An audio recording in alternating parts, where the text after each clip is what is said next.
En los archivos del crimen real hay casos que desafían la comprensión humana, historias tan retorcidas, tan profundamente perturbadoras que parecen sacadas de la peor de las pesadillas. Esta es una de esas historias, la historia de Anatoly Moskvin, un hombre de intelecto brillante y una oscuridad insondable, cuya obsesión macabra lo llevó a vivir entre los muertos y a convertirlos en sus muñecas.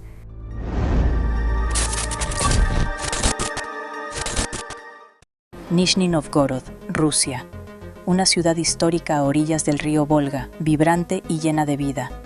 Pero bajo su superficie se escondía un secreto tan abominable que conmocionaría al mundo entero. Un secreto guardado por un hombre tranquilo, un erudito, que compartía su pequeño apartamento con un elenco de figuras silenciosas y escalofriantes. Anatoly Moskvin nació el 1 de septiembre de 1966, en esta misma ciudad, entonces conocida como Gorky, en la Unión Soviética.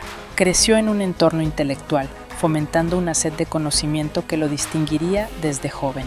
Sus padres, de clase trabajadora pero con un profundo respeto por la educación, observaron cómo su hijo se sumergía en los libros, mostrando una inteligencia precoz y una fascinación particular por la historia, las lenguas y las tradiciones locales. Estudió lingüística en la Universidad Estatal Lingüística de Nizhny Novgorod, donde se graduó con honores. Dominaba 13 idiomas y poseía un conocimiento enciclopédico de la historia y la cultura celta. Se convirtió en un renombrado especialista en folclore, tradiciones y, curiosamente, en los cementerios de la región de Nizhny Novgorod. No era un académico cualquiera, era un erudito reconocido que publicaba artículos, daba conferencias y era considerado una autoridad en su campo. Vivía con sus padres en un modesto apartamento de 2 habitaciones en las afueras de la ciudad. Su vida pública parecía la de un académico solitario, dedicado a su investigación. Era conocido por ser excéntrico, un lobo solitario, pero nada en su comportamiento público sugería la magnitud de la depravación que cultivaba en privado. Su situación económica era modesta, típica de un académico en Rusia. No era rico, pero tampoco parecía pasar penurias, sustentado en parte por el apoyo de sus padres y su trabajo. Pero la verdadera fascinación de Moskvin no residía solo en los libros y las aulas. Se encontraba en los lugares de descanso final. Los cementerios no eran para él solo sitios de luto y memoria, eran bibliotecas de almas, lugares repletos de historia esperando ser descubierta. Pasaba horas, días, incluso semanas explorando necrópolis, a menudo durmiendo al aire libre o en tiendas de campaña dentro de los propios recintos funerarios. Decía que le gustaba sentir la energía de los muertos, aprender de ellos. Esta obsesión inicial, que parecía una peculiaridad académica, fue la puerta de entrada a una oscuridad creciente y sin precedentes. Durante años, Moskvin se dedicó a una investigación que él llamaba Historia local de los cementerios. Viajó por cientos de cementerios en la región de Nizhny Novgorod y más allá, catalogando tumbas, documentando epitafios e incluso, según sus propias admisiones posteriores, desarrollando extraños rituales fúnebres y exhumaciones menores como parte de su estudio. Afirmaba haber visitado 752 cementerios. Lo que nadie sabía era que su investigación había cruzado una línea aterradora. Su interés se centró cada vez más en las tumbas de niños y jóvenes, particularmente niñas. Las flores frescas, los juguetes dejados en las lápidas, la poignancy de las vidas truncadas, parecían ejercer una atracción magnética sobre él. Comenzó a identificar tumbas de niñas que habían muerto a edades tempranas, a menudo entre 3 y 15 años. Memorizaba sus nombres, sus fechas de nacimiento y muerte.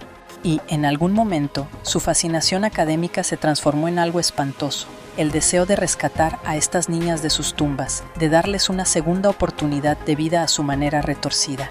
Los detalles exactos de cuándo comenzó sus exhumaciones masivas son difíciles de precisar, pero la policía cree que fue a partir de principios de la década de 2000. Moskvin desarrollaba un método macabro y meticuloso. Esperaba la noche, a menudo en condiciones climáticas adversas para disuadir a cualquier intruso. Con palas y herramientas que llevaba consigo, desenterraba los frágiles ataúdes. Extraía los cuerpos, muchos de ellos en un estado de descomposición variable, y los transportaba de vuelta a su apartamento en sacos o bolsas grandes, a menudo utilizando el transporte público o simplemente caminando largas distancias bajo la protección de la noche. Una vez en su casa comenzaba el proceso de transformar los restos en sus muñecas. Los detalles son escalofriantes. Vaciaba las cavidades corporales, secaba los tejidos con una mezcla de bicarbonato de sodio y sal.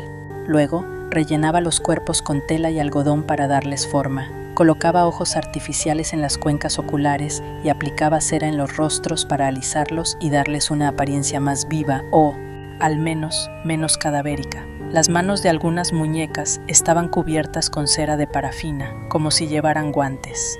Las vestía con ropa de niña, vestidos brillantes, zapatos, medias y a menudo les colocaba pelucas o pañuelos en la cabeza. Algunas incluso tenían cajas de música insertadas en sus torsos que podían reproducir melodías infantiles. Las muñecas terminadas se convertían en habitantes de su apartamento, las sentaba en sillas, en sofás, incluso en su propia cama. Les organizaba fiestas de té, les hablaba, les ponía dibujos animados, las trataba como si fueran sus propias hijas o compañeras de vida. En su mente perturbada, no estaba profanando tumbas. Estaba rescatando a las niñas de la soledad eterna, dándoles un hogar y amor.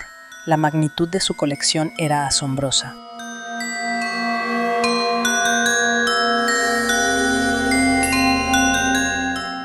Cuando la policía registró su apartamento, encontraron 26 muñecas humanas, 26 cuerpos exhumados ilegalmente, manipulados y exhibidos en un espectáculo grotesco de necrofilia, aunque él negaría la connotación sexual, insistiendo en un vínculo emocional retorcido. Los cuerpos pertenecían predominantemente a niñas, la más joven de solo 3 años, la mayor de 15. Cada muñeca tenía un nombre asignado por Moskvin. Los padres de Moskvin vivían en el mismo apartamento, pero en habitaciones separadas. Afirmaron no tener conocimiento de la verdadera naturaleza de la colección de su hijo. Explicaron que él les decía que las muñecas eran antigüedades hechas a mano y que no se les permitía tocarlas debido a su supuesta fragilidad. El olor en el apartamento debió haber sido nauseabundo, a pesar de los esfuerzos de Moskvin por preservarlos. Es difícil comprender cómo sus padres pudieron ignorar por completo la realidad, aunque se ha sugerido que quizás estaban en negación o simplemente aterrorizados por su hijo. Vivir con 26 cadáveres mutilados y vestidos como muñecas bajo el mismo techo es una realidad que pocos pueden siquiera imaginar. La investigación que lo llevó a la policía no comenzó con un informe de exhumación o un olor sospechoso. Comenzó con la desaparición de una niña de 9 años de su tumba.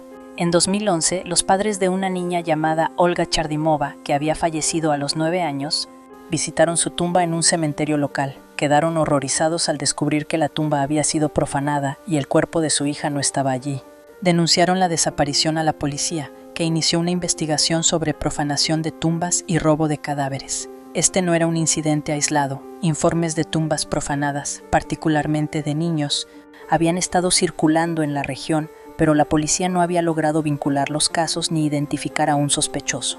La policía intensificó la vigilancia en los cementerios reportados con actividad sospechosa. Fue en este contexto que el caso se vinculó con Anatoly Moskvin. Una de las tumbas profanadas era la de Anastasia. Sus padres, Natalia y Dmitry Chardimov, sí, los mismos que denunciaron la desaparición de Olga, eran amigos de los padres de Anatoly Moskvin.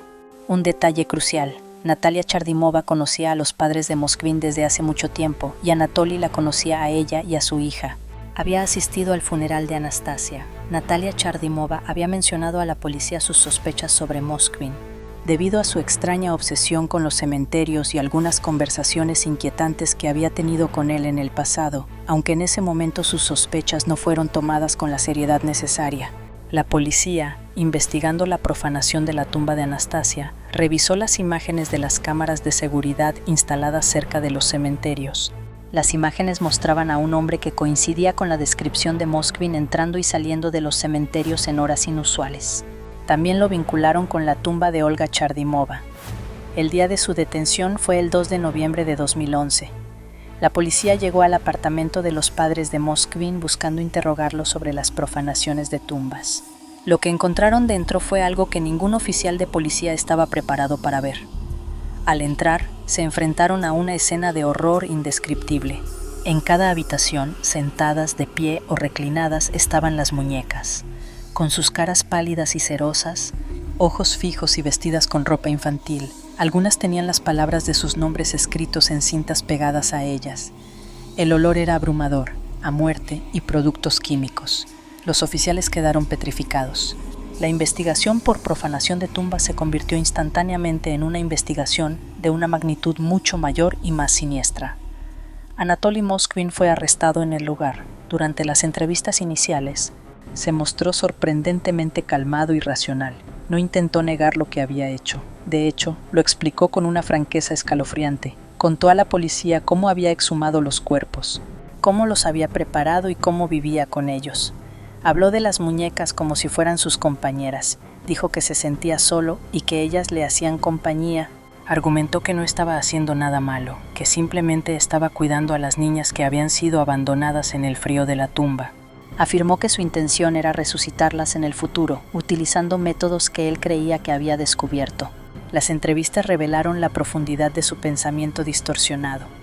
No mostró remordimiento por sus acciones, solo una ligera molestia por haber sido interrumpido en lo que consideraba su trabajo. Habló sobre las personalidades de las muñecas, sobre cómo interactuaba con cada una de ellas.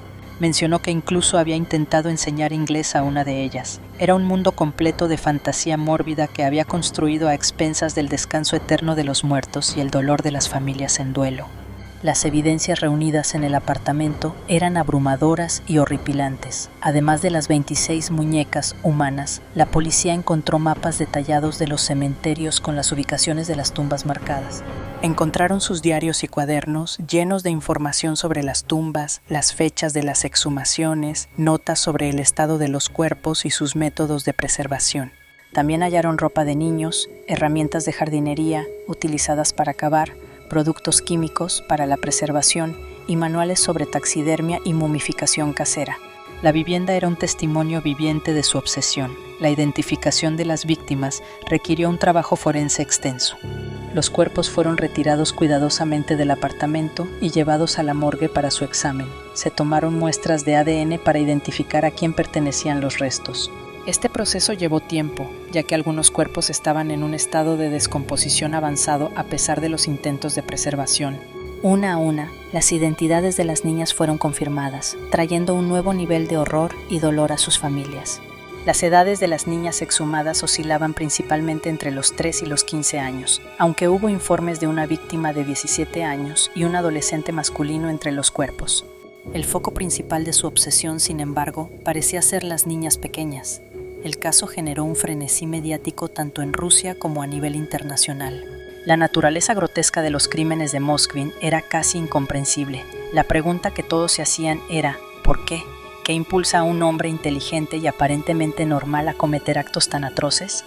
Durante las evaluaciones psiquiátricas, Moskvin fue examinado por un panel de expertos. Se consideró su comportamiento, sus declaraciones y la naturaleza de sus crímenes.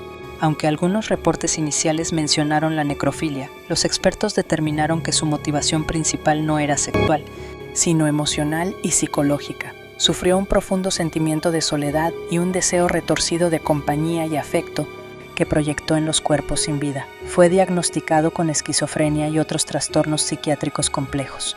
Debido a su estado mental, Anatoly Moskvin fue declarado legalmente no apto para ser juzgado por los cargos penales, que incluían profanación de tumbas y abuso de cuerpos. La ley rusa estipula que si una persona comete un delito pero es considerada no responsable debido a una enfermedad mental, no puede ser encarcelada en una prisión penal. En cambio, se ordena tratamiento psiquiátrico compulsivo. En mayo de 2012, un tribunal ordenó que Anatoly Moskvin fuera internado en una institución psiquiátrica para recibir tratamiento obligatorio. Esta sentencia fue recibida con indignación por parte de las familias de las víctimas y una parte del público, quienes sentían que se había salido con la suya y que un hombre capaz de tales actos debería estar tras las rejas. Sin embargo, los jueces se basaron en la evaluación de los expertos médicos. Desde 2012, Anatoly Moskvin ha permanecido en tratamiento psiquiátrico. La ley rusa requiere que su caso sea revisado periódicamente, generalmente cada 6 meses, para determinar si su condición ha mejorado lo suficiente como para permitir su liberación o un cambio en el tipo de tratamiento. En varias ocasiones, sus médicos han recomendado que se le permita regresar a casa con sus padres, bajo supervisión, argumentando que su condición había mejorado. Sin embargo, cada solicitud de liberación ha sido fuertemente impugnada por los fiscales y, sobre todo, por las familias de las víctimas. Argumentan que el trauma causado por sus acciones es imborrable, que nunca podrá ser considerado seguro y que su posible liberación representaría una amenaza constante y un insulto a la memoria de sus hijas. Los medios de comunicación han seguido de cerca estas revisiones y la presión pública ha sido intensa para mantenerlo recluido. Hasta mi última actualización de conocimiento en 2023, Moskvin seguía bajo tratamiento psiquiátrico obligatorio.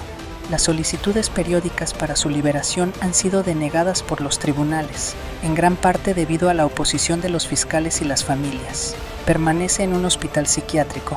Su vida ahora reducida a un ciclo de evaluaciones médicas y audiencias judiciales. Su historia deja muchas preguntas sin respuesta. ¿Cómo pudo mantener este secreto durante tantos años? ¿Literalmente viviendo entre los muertos bajo el mismo techo que sus padres? ¿Qué momento exacto marcó la transición de un interés académico peculiar a una obsesión criminal y profana?